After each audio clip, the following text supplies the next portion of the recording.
ಎಲ್ರಿಗೂ ನಮಸ್ಕಾರ. ಮತ್ತೊಮ್ಮೆ ಅನ್ಬಾಕ್ಸ್ ಕರ್ನಾಟಕ ಯೂಟ್ಯೂಬ್ ಚಾನಲ್ಗೆ ಸ್ವಾಗತ. ಸೊ ಇವತ್ತು ನಾವು ದೇವನಹಳ್ಳಿನಲ್ಲಿದ್ದೀವಿ. ಸೊ ದೇವನಹಳ್ಳಿ ಟೌನ್ ಒಳಗಡೆ. ಸೊ ಇಲ್ಲಿ ಬಂದಾಗ ಒಂದು ವೆಜ್ ರೆಸ್ಟೋರೆಂಟ್ನ ಹುಡುಕಿದ್ವಿ. ಇಲ್ಲಿ ಯಾವುದೋ ಒಂದು ವೆಜ್ ಮಾಡಬೇಕು ಅಂತ ಅಂದ್ಕೊಂಡ್ವಿ. ಸೊ ಅವಾಗ ರೆಕಮೆಂಡ್ ಮಾಡಿ ಜಾಗ ಬಂದುಬಿಟ್ಟು Sridevi Bhavan hotel. So pure veg, ಬ್ರೇಕ್ಫಾಸ್ಟ್ಗೆ ತುಂಬ ಫೇಮಸ್ಸು. ಅದರಲ್ಲೂ ಒಂದು ಸ್ಪೆಷಲ್ ಏನು ಅಂದರೆ ಇಲ್ಲಿ ಒಂದು ಉದ್ದವಾದ ದೋಸೆ ಸಿಗುತ್ತೆ. ಒಂದು 4 ಅಡಿ ದೋಸೆ ಅಂತ ಕೇಳ್ಪಟ್ಟಿದ್ವಿ. ಅದು ಕೂಡ ಮಸಾಲೆ ದೋಸೆ, ಪೇಪರ್ ದೋಸೆ, ಪ್ಲೇನ್ ದೋಸೆ ಅಲ್ಲ, ಮಸಾಲೆ ದೋಸೆ ಉದ್ದುದ್ದು. ಸೊ ಅದನ್ನು ಟ್ರೈ ಮಾಡೋಣ ಅಂತ ಬಂದಿದ್ದೀವಿ. ಆಮೇಲೆ ಇನ್ನೂ ಏನೇನು ಸಿಗುತ್ತೆ ಅಂತೆಲ್ಲ ಡೀಟೇಲ್ ತಿಳ್ಕೊಳ್ಳೋಣ. ಲೇಟ್ ಮಾಡಿದ್ರೆ ಒಳಗೋಣ. ಅದಕ್ಕಿಂತ ಮುಂಚೆ ನಮ್ಮ ಚಾನಲು ಮತ್ತು ಇವತ್ತಿನ ವೀಡಿಯೋ ಸ್ಪಾನ್ಸರ್ ಮಾಡ್ತಾ ಇರೋದು ಸ್ವಸ್ತಿಕ್ಸ್ ಮಸಾಲ. ಇನ್ನೂ ಟ್ರೈ ಮಾಡಿಲ್ಲ ಅಂತ ಟ್ರೈ ಮಾಡಿ. ಕರ್ನಾಟಕದ ಫೇವ್ರೆಟ್ ಮಸಾಲ ಬ್ರ್ಯಾಂಡು. ಈಗ ಲೇಟ್ ಮಾಡಿದ್ರೆ ಒಳಗೋಗ್ಬಿಡೋಣ, ಬನ್ನಿ.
ಸರ್ ನಮಸ್ಕಾರ. ನಿಮ್ಮ ಹೆಸರು? ಅಜಯ್ ಕುಮಾರ್. ನಿಮ್ಮ ರೆಸ್ಟೋರೆಂಟ್ ಬಗ್ಗೆ ತಿಳಿಸ್ಕೊಡಿ ಸರ್. ಇದು ಯಾವಾಗ ಶುರು ಆಗಿದ್ದು? ಸೊ ಇದು ಬಂದು 1953 ಸ್ಟಾರ್ಟ್ ಆಗಿದ್ದು. ಕೆ ರಾಮು ಅವರು ಸ್ಟಾರ್ಟ್ ಮಾಡಿದ್ದು. ಆನಂತರ ಅವರ ಮಗ ನಡೆಸ್ತಾ ಇದ್ದಾರೆ. ಇದು ಎಲ್ಲಿ ಇದೇ ಜಾಗದಲ್ಲೇ ಶುರು ಆಯಿತಾ ಇಲ್ಲ ಬೇರೆ ಕಡೆ ಇತ್ತಾ ಮುಂಚೆ? ಇಲ್ಲ ಇದೇ ಜಾಗದಿಂದ ಇವಾಗ ರಿನೋವೇಟ್ ಆಗಿದೆ. ಆಮೇಲೆ ಇಲ್ಲಿ ನಿಮ್ಮಲ್ಲಿ ಏನೇನು ಫೇಮಸ್ಸು ಸರ್? ಅಂದರೆ ಬ್ರೇಕ್ಫಾಸ್ಟ್ ಆಗಿರ್ಬೋದು. ಬ್ರೇಕ್ಫಾಸ್ಟ್ ನಮ್ಮಲ್ಲಿ ಇಡ್ಲಿ ವಡ, ದೋಸೆ ಐಟಮ್, ಓಕೆ, ಮತ್ತು ರೈಸ್ ಬಾತ್ ಐಟಮ್ ಫೇಮಸ್. ಇದು ಆಮೇಲೆ ಇನ್ನೊಂದು ಕೇಳ್ಪಟ್ವಿ, ಉದ್ದವಾದ ದೋಸೆ ಸಿಗುತ್ತೆ ಅಂತ. ಫ್ಯಾಮಿಲಿ ಮಸಾಲೆ ದೋಸೆ. ಅದು ಎಷ್ಟು ಅಡಿ ಬರ್ಬೋದು ಏನು ಅಂತ? ಅದೊಂದು 4 ಅಡಿ ಬರ್ಬೋದು. 4 ಅಡಿ ದೊಡ್ಡ ಬರುತ್ತಾ? ಓಕೆ. ಅಂದರೆ ಯಾವ ಥರ ಅದು ಪೇಪರ್ ದೋಸೆನಾ ಇಲ್ಲ ಯಾವ ಮಸಾಲೆ ದೋಸೆ ಥರ ಮಾಡ್ತಾರೆ? ಮಸಾಲೆ ದೋಸೆ ಥರನೇ ಉದ್ದ ಬರ್ಬೋದು. ಮಸಾಲೆ ದೋಸೆ ಥರನೇ ಬರುತ್ತೆ. ಆಮೇಲೆ ರೆಸ್ಟೋರೆಂಟ್ದು ಟೈಮಿಂಗ್ಸ್ ಹೇಳಿ ಸರ್. ಬೆಳಗ್ಗೆ 6 ಗಂಟೆಯಿಂದ ನೈಟು 10:30ವರೆಗೂ ಕಂಟಿನ್ಯೂಸ್ ಆಗಿರುತ್ತೆ. ಮಧ್ಯಾಹ್ನ ಊಟ ಸ್ಟಾರ್ಟ್ ಆಗುತ್ತಲ್ಲ. ಆಮೇಲೆ ಇದು ರಜಾ ದಿನ ಏನಾದರೂ ಮಾಡ್ತೀರಾ? ವೀಕ್ಲಿ ಆಫ್ ಅಂತ ಇರುತ್ತಾ? ಇಲ್ಲ, ರಜಾ ದಿನ ಏನೂ ಇರೋದಿಲ್ಲ, ಕಂಟಿನ್ಯೂಸ್ ಆಗಿರುತ್ತೆ ಬೆಳಗ್ಗೆಯಿಂದ ರಾತ್ರಿವರೆಗೂ. ಓಕೆ, ಸರಿ ಸರ್, ಥ್ಯಾಂಕ್ ಯು ಇನ್ಫಾರ್ಮೇಷನ್ ಕೊಟ್ಟಿದ್ದಕ್ಕೆ. ನಾವು ಕೂಡ ಟ್ರೈ ಮಾಡ್ತೀವಿ. ಆಮೇಲೆ ಸ್ವಸ್ತಿಕ್ಸ್ ಮಸಾಲ ಅವ್ರ ಕಡೆಯಿಂದ ಒಂದು ಚಿಕ್ಕ ಕಾಣಿಕೆ. Thank you sir. Thank you.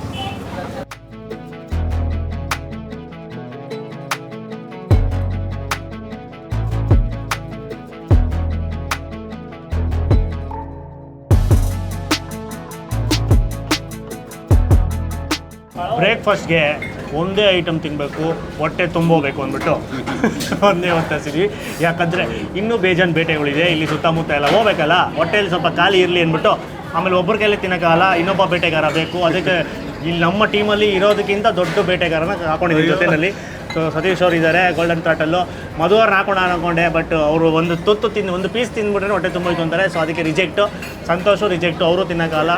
ಅದಕ್ಕೋಸ್ಕರ ನಾವು ಇದರಲ್ಲಿ ಲಾಂಗೆಸ್ಟ್ ಮಸಾಲೆ ದೋಸೆ ತರಿಸಿದ್ವಿ. ಮಸಾಲೆ ದೋಸೆ ನಾರ್ಮಲಾಗಿ ಪ್ಲೇನ್ ದೋಸೆ ಬರುತ್ತೆ, ಉದ್ದವಾದ ದೋಸೆ. ಇದರಲ್ಲಿ ಮಸಾಲೆ ದೋಸೆ ಇದೆ, ಒಳಗಡೆ ಫುಲ್ಲು ಪಲ್ಯ ಎಲ್ಲನೂ ಇದೆ.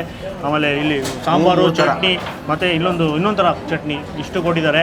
ಆಮೇಲೆ ಇದು ಅಡಿ ಲೆಕ್ಕ ಹಾಕಿದ್ವಿ, 3.5 ಅಡಿ ಇದೆಯಲ್ಲ. ಇನ್ನೊಂದು ಅಡಿ ಎಕ್ಸ್ಟ್ರಾ ಇದ್ದರೆ A370 ಏರ್ ಬಸ್ನ ಇಳಿಸ್ಬಿಡ್ಬೋದು. ಸೊ 4 ಅಡಿಗೆ ಅರ್ಧ ಅಡಿ ಕಮ್ಮಿ ಇದೆ. ಸೊ ಹಿಂಗೆ ಲೆಕ್ಕ ಹಾಕಿದ್ದು. ಈ ಟೇಬಲ್ ಶುದ್ಧನೇ ಇದೆ, ಈ ತುದಿಯಿಂದ ಆ ತುದಿ ಕರೆಕ್ಟಾಗಿ. ಲಾಸ್ಟ್ ಟೈಮ್ ಒಂದ್ಸಲಿ ಮಾಡಿದ್ವಿ, ಅದು 5 ಅಡಿ ಅಂತ ಹೇಳಿದ್ರು ಅವರು, ಬಟ್ 5 ಅಡಿ ಇರಲಿಲ್ಲ. ಸೊ ಅದಕ್ಕೆ ಈ ಸಲ ಕರೆಕ್ಟಾಗಿ 3.5 ಅಡಿ ಇದೆ. ಪರ್ಫೆಕ್ಟ್ 3.5 ಫೀಟ್ ಉದ್ದ. ಟೇಸ್ಟ್ ಮಾಡೋಣ. ಯಾವ ಕಡೆಯಿಂದ ಶುರು? ಆ ಕಡೆಯಿಂದ ತಿನ್ನೋಣ, ಈ ಕಡೆಯಿಂದ ತಿನ್ನೋಣ. ಈ ಕಡೆಯಿಂದ ಆ ಕಡೆಯಿಂದ ಹೊರಡ್ತೀವಿ. ಮಧ್ಯ ಪಲ್ಯಕ್ಕೊಂದು ಇಲ್ಲ, ಪಲ್ಯ ಇಲ್ಲೂ ಇದೆ, ಅಲ್ಲೂ ಇದೆ. ಒಂದು ಕಡೆ ಕೊಟ್ಟಿಲ್ಲ ಇಷ್ಟೇ ಪಲ್ಯ, ಇಷ್ಟು ತಿನ್ನೋಕೆ ಜಾಸ್ತಿ ಬೇಕು. ಶುರು ಮಾಡೋಣ. ನಾನು ಈ ಕಡೆಯಿಂದ ತಿನ್ಕೊಂಬರ್ತೀನಿ, ನೀನು ಆ ಕಡೆಯಿಂದ ತಿನ್ಕೊಂಬ. ಆಮೇಲೆ ಮಧ್ಯ ಸಿಗೋಣ. ಮಧ್ಯ ಸಿಕ್ಕಿದಾಗ ಮೀಸೆ ಚಲ್ವಾ ಅಷ್ಟು ಸ್ಟಾಪ್ ಮಾಡಿಬಿಡೋದು. ಇಲ್ಲಿದೆ ಪಲ್ಯ, ಒಂದು ಗುಡ್ಡೆ, ಇಲ್ಲೊಂದು ಗುಡ್ಡೆ ಇದೆ. ಸೊ ಇಲ್ಲಿ ಮುರಿತೀನಿ. ಓಹೋ ಎವ್ವಿ ದೋಸೆ. ಇದನ್ನು ತಿಂದಮೇಲೆ ಅಂತೂ ಇನ್ನೊಂದು ತಿನ್ನೋಕ್ಕೆ ಸಾಧ್ಯನೇ ಇಲ್ಲ. ಅದು ಯಾವ ಕೆಪಾಸಿಟಿ ಇದೆಯೋ ಗೊತ್ತಿಲ್ಲ, ಬೇರೆಯವ್ರು ತಿನ್ನೋರು ತಿಂತಾರೆ. ಸ್ವಲ್ಪ ದಪ್ಪವಾದ ದೋಸೆ. ಇದನ್ನು ನೋಡ್ಬೋದು ತಿಕ್ನೆಸ್ಸು. 2 ರೋಲ್ ಆಗಿದೆ, ಇಷ್ಟು ದಪ್ಪ ಇದೆ. ಇಲ್ಲಿ ಗರಿ ಗರಿಯಾಗಿದೆ, ಸ್ವಲ್ಪ ಇಲ್ಲಿ ಫ್ಲಫಿ ಆಗಿ ಮತ್ತೆ ಗರಿ ಗರಿಯಾಗಿ. ಸೇಮ್ ಮಸಾಲೆ ದೋಸೆ ಯಾವ ಥರ ಬರುತ್ತೆ ಲೇಯರು, ಟೆಕ್ಸ್ಚರು ಅಷ್ಟೇ ಗೋಲ್ಡನ್ ಕಲರು. ಒಳಗಡೆನೋ ಪಲ್ಯನೂ ಜಾಸ್ತಿ ಕೊಟ್ಟಿದ್ದಾರೆ. ಅದನ್ನು ತೊಗೊಂಡು ಯಾವ ಚಟ್ನಿ ಟ್ರೈ ಮಾಡೋಣ? ಅಷ್ಟು ಗ್ರೀನ್ ಚಟ್ನಿ ಅಂದರೆ ಕಾಯಿ ಚಟ್ನಿ, ಹಸಿಮೆಣಸಿನ್ಕಾಯಿ ಚಟ್ನಿ. ಚೆಸ್.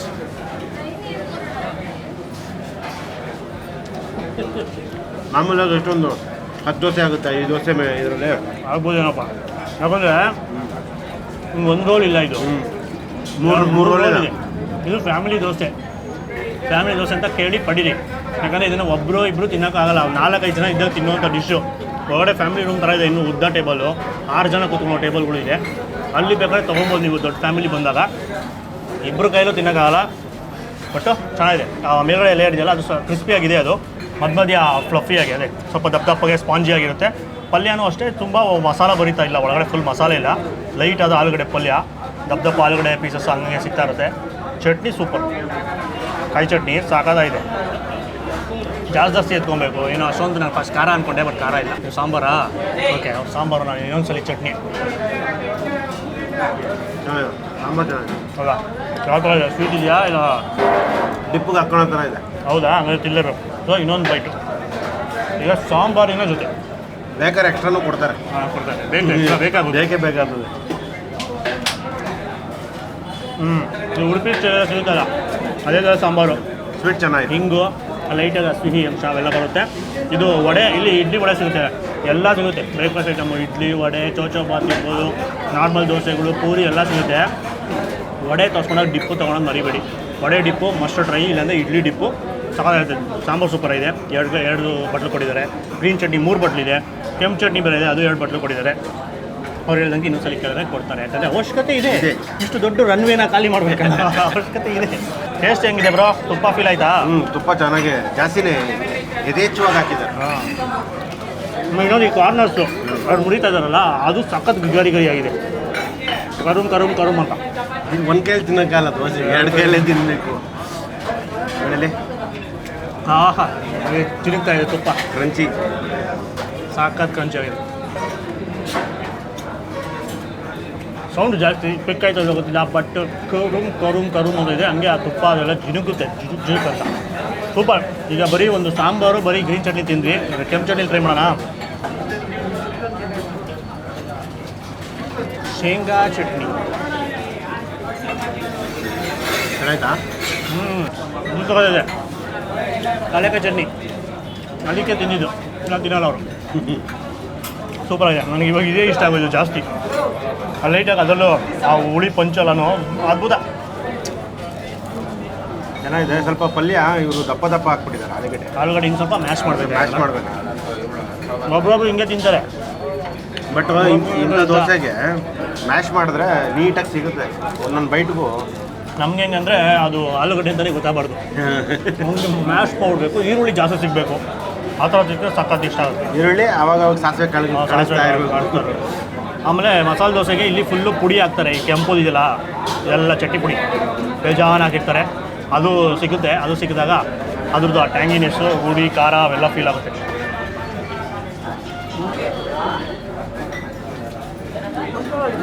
ಒಟ್ಟಲ್ಲಿ ಒಳ್ಳೆ ಬ್ಯಾಟ್ಸ್ಮನ್ ಇರಬೇಕು. ಅದೇ ಇರೋದು ಫ್ಯಾಮಿಲಿ. ಫ್ಯಾಮಿಲಿ ಮಿನಿಮಮ್ 4 ಜನ ಒಂದಕ್ಕೆ ಬೇಕೇ ಬೇಕು. ಮಿನಿಮಮ್ 4 ಜನ ಬೇಕು ತಿನ್ನೋಕ್ಕೆ.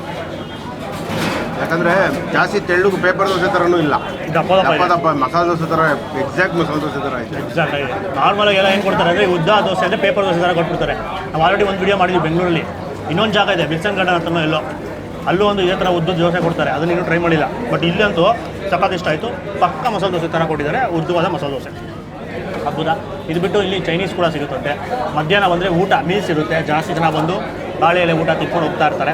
ಸೊ ಅದನ್ನು ತಿನ್ಬೋದು. ತಂದೂರು ರೋಟಿನೂ ಸಿಗುತ್ತೆ. ತಂದೂರು ರೋಟಿ ಹಂಗೆ ಸಂಜೆ ಮೇಲೆ ಹಂಗೆ ಸ್ಟಾರ್ಟ್ ಆಗ್ತಾ ಹೋಗುತ್ತೆ.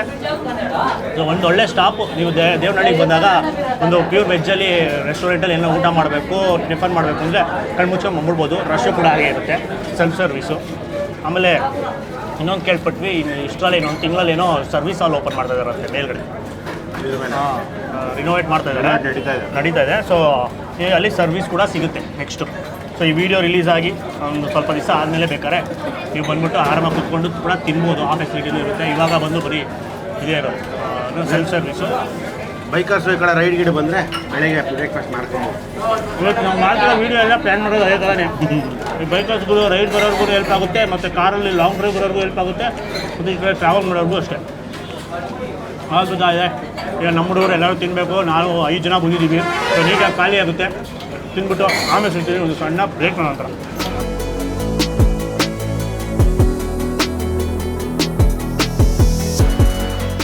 ಸೈಡಲ್ಲಿ ಒಂದು ಬಾಟ್ಲು ನೀರು ಇಟ್ಕೊಂಡು ನೀರು ಕುಡಿದು ತಿಂತಾಯಿದ್ವಿ. ಒಳಗೆ ಅದು ಹೋಗಲಿ ಸಾಫ್ಟಾಗಿ ಅಂತ. ಸುಸ್ತಾಗೋಯ್ತು. ಇಲ್ಲಿ ಅವಾಗಲೇ 4 ಜನ ಇದ್ವಿ. ಆ ಒಂದು ಪ್ಲೇಯರು ಔಟ್ ಆಗಿ ಹೋದ್ರು ಆಚೆಗೆ, ಮಧು. ಇವಾಗ ಹೊಸ ಪ್ಲೇಯರ್ ಬಂದು ಸಂತೋಷ್ ಅವರು ಕೈ ಹಾಕಿದ್ದಾರೆ. ಸೊ ಇದನ್ನು ದೋಸೆನ 4 ಜನ ಅಲ್ಲ 5 ಜನ 6 ಜನ ತಿನ್ಬೋದು. ಮಕ್ಕಳು ಎಲ್ಲ ಸೇರಿದ್ರೆ ಲೈಟಾಗಿ ತಿನ್ನೋರು 6 ಜನ ತಿನ್ಬೋದು, ಗಡತ್ತಾಗಿ ತಿನ್ನೋರು 4 ಜನ ತಿನ್ಬೋದು. ನಾರ್ಮಲಾಗಿ 8 ದೋಸೆ ಮೇಲಿದೆ. ಇದು ಒಂದು ದೋಸೆ ಬಿಡಿಸಿದ್ರೆ 8 ದೋಸೆ ಲೆಕ್ಕ ಬರುತ್ತೆ. ಇದೆ ಅಂದರೆ ತೆಳ್ಳಗಿಲ್ಲ, ದಪ್ಪ ಇದೆಯಲ್ಲ, ಅದಕ್ಕೆ ಅದು ಕಷ್ಟ ಆಗೋದು ತಿನ್ನೋದು. ತಿಕ್ನೆಸ್ಸು ಮಧ್ಯದಲ್ಲಿ ದಪ್ಪ, ಸೈಡಲ್ಲೆಲ್ಲ ಕ್ರಿಸ್ಪಿ, ಆ ಥರನೇ ಸೇಮ್ ಮಸಾಲೆ ದೋಸೆ ಕಾನ್ಸೆಪ್ಟ್ ಥರನೇ ಬರುತ್ತೆ. ಸೊ ಸೂಪರ್ ಆಗಿತ್ತು. ಮಧ್ಯ ಒಂದು ಕಡೆ ಬೆಣ್ಣೆ ಎಲ್ಲ ಹಾಕಿರ್ತಾರೆ, ಎಲ್ಲ ಕರ್ಗೋಗ್ಬಿಟ್ಟಿತ್ತು. ಕೆಳಗಡೆ ಎಲ್ಲ ಸ್ವಲ್ಪ ಬೆಣ್ಣೆ ಇತ್ತು. ಸೊ ಅದ್ರದ್ದು ಸಿಕ್ಕಿದಾಗ ಆ ಪಾರ್ಟ್ ಸಿಕ್ಕಿದಾಗ ಅದೊಂಥರ ಸಾಫ್ಟಾಗಿ ಈಸಿಯಾಗಿ ಹೋಗ್ಬಿಡುತ್ತೆ. ಕಾರ್ನರ್ಸ್ ಎಲ್ಲ ಸಖತ್ತು ಕ್ರಿಸ್ಪಿಯಾಗಿ ಹಪ್ಪಳ ಥರ ಕರುಮ್ ಅಂತ ಇರುತ್ತೆ. ಆಮೇಲೆ ಸೈಡ್ಸ್ ಕಾಂಬಿನೇಷನ್ಗಳಲ್ಲಿ ಸಾಂಬಾರು ಇಷ್ಟ ಆಯಿತು, ಕೆಂಪು ಚಟ್ನಿ ಜಾಸ್ತಿ ಇಷ್ಟ ಆಯಿತು, ಆಮೇಲೆ ಆ ಗ್ರೀನ್ ಚಟ್ನಿ ಅದಾದಮೇಲೆ ಲಾಸ್ಟಲ್ಲಿ ಇಷ್ಟ ಆಯಿತು. ಬಟ್ ಸಾಂಬಾರು ಕುಡಿಯೋಕ್ಕೆ ಚೆನ್ನಾಗಿದೆ, ಅದಕ್ಕೆ ಡಿಪ್ಪು ರೆಕಮೆಂಡ್ ಮಾಡ್ತೀವಿ. ಸೊ ದೋಸೆಗಿಂತ ಇಡ್ಲಿ ಮತ್ತು ವಡೆ ಡಿಪ್ಪಿಗೆ ಸಖತ್ತಾಗಿರುತ್ತೆ. ಇಲ್ಲಿ ಸಿಗುತ್ತೆ. ಟಿಫನ್ಗೆ ನಿಮಗೆ ಬೆಳಗ್ಗೆ ಬಂದಿದ ತಕ್ಷಣ ಆರಾಮಾಗಿ ಟ್ರೈ ಮಾಡ್ಬೋದು. ನಮ್ಮ ಕೈಲಂತೂ ಕೆಪಾಸಿಟಿ ಇಲ್ಲ, ಇದೊಂದೇ ದೋಸೆ ತೋರ್ಸೋಣ ಅಂತಲೇ ಬಂದಿದ್ದು. ಒಂದು ಎಕ್ಸ್ಕ್ಲೂಸಿವ್ ಆಗಿ ತೋರ್ಸೋಣ. ನಾನು ವೀಡಿಯೋಗೆ ಬರೋ ಸಂದರ್ಭ ಇರಲಿಲ್ಲ, ದೋಸೆ ನೋಡಿ ಹೇಳ್ಕೊಂಡ್ರು. ಒಬ್ಬನ ಕೈಲಂತೂ ಆಗ್ತಿರ್ಲಿಲ್ಲ. ಇಬ್ಬರು ಬೇಕೇ ಬೇಕು ವೀಡಿಯೋದಲ್ಲಿ ಅದು ಮುಗ್ಸೋಕ್ಕೆ ಅಂದ್ಬಿಟ್ಟು ಇಬ್ಬರು ಕೂತ್ಕೊಂಡು ತಿಂದ್ವಿ. ಸೊ ಮಸ್ಟ್ ವಿಸಿಟ್ ಜಾಗ. ಜನ ಇಲ್ಲಿ ಲೋಕಲ್ ರೇಟಿಸೇ ಜಾಸ್ತಿ ಬರೋದು. ಸೊ ಜನ ಜಾಸ್ತಿ ಯಾವ ರೆಸ್ಟೋರೆಂಟಲ್ಲಿ ಇರ್ತಾರೋ ಆ ಜಾಗಕ್ಕೆ ಹೋಗ್ಬಿಟ್ಟು ನೀವು ಟ್ರೈ ಮಾಡಬೇಕು. ಯಾಕಂದರೆ ಅಲ್ಲಿ ಅವ್ರು ಯಾವಾಗಲೂ ರೆಗ್ಯುಲರಾಗಿ ಬರ್ತಾ ಇರ್ತಾರೆ, ಅವ್ರಿಗೆ ಗೊತ್ತು ಬಂಡವಾಳ ಏನು ಅಂತ. ಒಟ್ಟಿನಲ್ಲಿ ಅವಾಗಿಂದ ಜನ ಕಮ್ಮಿನೇ ಆಗಿದೆ. 1953 ರೆಸ್ಟೋರೆಂಟು. ಸೊ ಪಾಪ್ಯುಲರ್ ರೆಸ್ಟೋರೆಂಟು ದೇವನಹಳ್ಳಿನಲ್ಲಿ. Must visit. ಡಿಸ್ಕ್ರಿಪ್ಷನ್ ಲೊಕೇಶನ್ ಕೊಟ್ಟಿರ್ತೀವಿ.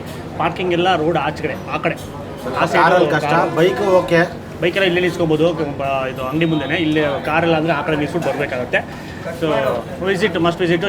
ಈ ದೋಸೆ ಬಂದ ಫ್ಯಾಮಿಲಿ ಬಂದಾಗ ಟ್ರೈ ಮಾಡಿ. ಇಲ್ಲಾಂದರೆ ಎಲ್ಲರೂ ಹುಡುಗರ ಜೊತೆಗೆ ಬಂದಾಗ 4-5 ಜನ ಬಂದಾಗ ಟ್ರೈ ಮಾಡಿ. ಇದನ್ನು ಟ್ರೈ ಮಾಡಬೇಕು. ಇಲ್ಲ ನಾರ್ಮಲ್ಲು ಚಿಕ್ಕ ಮಸಾಲೆ ದೋಸೆ, ಸೆಟ್ ದೋಸೆ ಇದೆಲ್ಲ ಸಿಗುತ್ತೆ, ಪೂರಿ ಎಲ್ಲ ಯಾವ್ದು ಬೇಕಾದ್ರೂ ಟ್ರೈ ಮಾಡ್ಬೋದು. ಸೊ ಆಲ್ರೆಡಿ ನೀವು ಇಲ್ಲಿ ಊಟ ಮಾಡಿದರೆ ನಿಮ್ಮ ಫೇವ್ರೇಟ್ ಏನು ಅಂತ ಕಮೆಂಟ್ ಮಾಡಿ ತಿಳಿಸಿ. ಈ ಊರವರಾಗಿದ್ದರೆ ನೀವು ಇಲ್ಲಿ ಎಷ್ಟು ಸಲ ಬಂದಿದ್ದೀರಾ, ನಿಮ್ಗೆ ಏನು ಇಷ್ಟ ಅವೆಲ್ಲನೂ ಹೇಳಿ. ನೆಕ್ಸ್ಟ್ ಟೈಮ್ ಬಂದಾಗ ಅವರೆಲ್ಲ ಟ್ರೈ ಮಾಡೋಣ, ಫ್ರೈ ಮಾಡಿಕೊಂಡು ಇದಕ್ಕೆ ಅಂತಲೇ. ಯಾಕಂದರೆ ಇವತ್ತು ಒಂದೇ ಡಿಶ್ಗೆ ಸುಸ್ತಾಗೋಯ್ತು, ಶೇಕೆ ಸುರಿತಾ ಇತ್ತು. ಏನು ಬ್ರೋ ಹೆಂಗಿತ್ತು ಎಕ್ಸ್ಪೀರಿಯನ್ಸು? ಸೂಪರ್. ಫಸ್ಟ್ ಟೈಮ್ ಇದು ಇಷ್ಟು ದೊಡ್ಡದು ಪೇಪರ್ ದೋಸೆ ಬಿಟ್ಟು ಮಸಾಲೆ ದೋಸೆ ತಿಂತೀವಿ. ಮಸಾಲೆ ದೋಸೆ ಅದು ಪಾಯಿಂಟು. ಯಾಕೆಂದರೆ ಎಲ್ಲ ಕಡೆ ಪೇಪರ್ ದೋಸೆ ಕೊಡ್ತಾರೆ, ತೆಳ್ಳಗಿರುತ್ತೆ ಪೇಪರ್ ಥರ, ಹಿಂಗೆ ಮಾಡ್ಸ್ಕೊಂಡು ತಿನ್ಕೊಂಡ್ಬಿಡ್ಬೋದು. ಬಟ್ ಇದು ಹಂಗೆ ತಿನ್ನೋಕ್ಕಾಗಲ್ಲ, ಸೊ ಹೆವಿ. ನಾವು ಫಸ್ಟ್ ಟೈಮ್ ಈ ಥರ ದೋಸೆ ತಿಂದಿದ್ದು. ಆಮೇಲೆ ಸಂತೋಷ್ ಅವರು ಫುಲ್ ಸುಸ್ತಾಗಿಬಿಟ್ಟಿದ್ದಾರೆ. ಏನಾಯ್ತು ಸಂತೋಷ್? ಮಾತು ಬರ್ತಾ ಇಲ್ಲ ಸಂತೋಷ್ ಅವ್ರಿಗೆ. ಒಟ್ಟಿನಲ್ಲಿ ಖಾಲಿ ಮಾಡಿದ್ವಿ, ನೋಡಿದ್ರೆ ಖಾಲಿ ಆಯಿತು ಎಲೆ ನೀಟಾಗೆ. ಲಾಸ್ಟ್ ಪೀಸ್ ಖಾಲಿ. ಸೊ ಈ ವಿಡಿಯೋ ಇಷ್ಟ ಆಗಿದೆ ಜಾಸ್ತಿ ಲೈಕ್ ಮಾಡ್ಬಿಟ್ಟು ತುಂಬ ಶೇರ್ ಮಾಡಿ, ಎಲ್ಲರೂ ಇನ್ಫಾರ್ಮೇಷನ್ ಗೊತ್ತಾಗಲಿ ಈ ಥರ ದೋಸೆ ಇಲ್ಲಿ ಸಿಗುತ್ತೆ ದೇವನಹಳ್ಳಿಲಿ ಅಂತ. ಹೊಟ್ಟೆ ತುಂಬ ತಿನ್ನೋರು ಬಂದುಬಿಟ್ಟು ಟ್ರೈ ಮಾಡಲಿ. ಆಮೇಲೆ ನಮ್ಮ ಚಾನಲು ಮತ್ತು ಇವತ್ತಿನ ವೀಡಿಯೋ ಸ್ಪಾನ್ಸರ್ ಮಾಡ್ತಾರೆ ಸ್ವಸ್ತಿಕ್ಸ್ ಮಸಾಲೂ ಟ್ರೈ ಮಾಡಿಲ್ಲ ಅಂದರೆ ಟ್ರೈ ಮಾಡಿ. ಮನೆಯಲ್ಲೇ ಕೂತ್ಕೊಂಡು ಆನ್ಲೈನಲ್ಲಿ ಡೆಲಿವರಿ ತೊಗೊಬೋದು. ಅವ್ರದ್ದು ವೆಬ್ಸೈಟ್ ಇದೆ, ಆಲ್ ಓವರ್ ವರ್ಲ್ಡ್ ಡೆಲಿವರಿ ಮಾಡ್ತಾರೆ. ಆಮೇಲೆ ಇಲ್ಲಾಂದರೆ ನಿಮ್ಮ ನಿಯರೆಸ್ಟ್ ಸ್ಟೋರ್ಸ್ಗಳಲ್ಲೂ ಕೂಡ ಸಿಗುತ್ತೆ. ಕೊನೆಯದಾಗಿ ನಮ್ಮ ಚಾನಲ್ಲು ಮತ್ತು ಸತೀಶ್ ಅವರ ಗೋಲ್ಡನ್ ಥ್ರಾಟಲ್ ಚಾನಲ್ನ ಸಬ್ಸ್ಕ್ರೈಬ್ ಮಾಡೋದನ್ನ ಮರಿಬೇಡಿ. ಬೈಕ್ ರೈಡು ಈ ಕಡೆ ಎಲ್ಲ ರೈಡ್ ಬರ್ತಾ ಇರ್ತಾರೆ, ಅವರೊಂದು ಜಾಗ ಸಜೆಸ್ಟ್ ಮಾಡಿದ್ದಾರೆ, ಆ ಜಾಗಕ್ಕೆ ಹೋಗ್ತಾ ಇದ್ದೀವಿ ಟ್ರೈ ಮಾಡೋದಕ್ಕೆ. ಆಮೇಲೆ ನಮ್ಮ ಸಂತೋಷ್ ಅವರು ನಮ್ಗೆ ಹೆಲ್ಪ್ ಮಾಡಿದ್ರು ದೋಸೆ ತಿನ್ನೋದಕ್ಕೋಸ್ಕರ. ಅದಕ್ಕೆ ಸಂತೋಷ್ MD ಡ್ರಾಯ್ ಕನ್ನಡ ಚಾನಲ್ನ ಸಬ್ಸ್ಕ್ರೈಬ್ ಮಾಡ್ಕೊಳ್ಳಿ, ಇದೇ ಖುಷಿಗೆ. ನಮಸ್ಕಾರ.